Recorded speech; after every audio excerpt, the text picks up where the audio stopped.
everyone, welcome once again. Today we'll be making hair butter for your hair strength and hair growth. Let's not waste much time, let's get into it. Here I have fenugreek seed, black seed, about a tablespoon. We have some cinnamon sticks, some cumin seed, about a tablespoon. Then here we have clove. I didn't use much clove. We also have bay leaf and rosemary.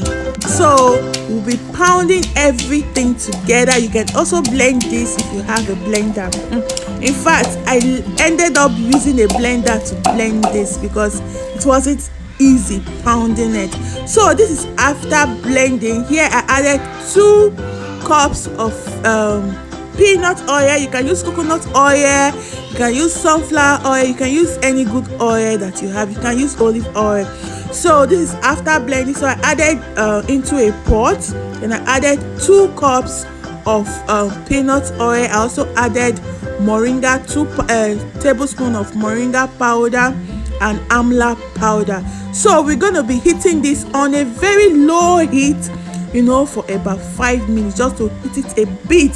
So this is after heating this after 5 minutes. Please don't allow this thing to fry or don't allow it to boil too much, just a little.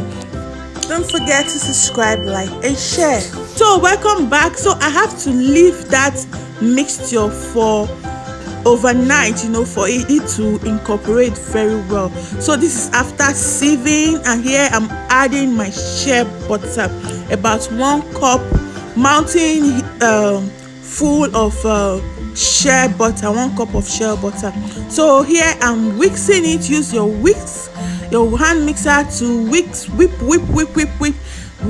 It's fluffy, just as you are seeing it now. So our hair butter is ready. This is gonna grow your hair, it's gonna strengthen your hair, and this is after putting it in a container. You can use this for your deep conditioning at least twice a month. So thanks for watching. See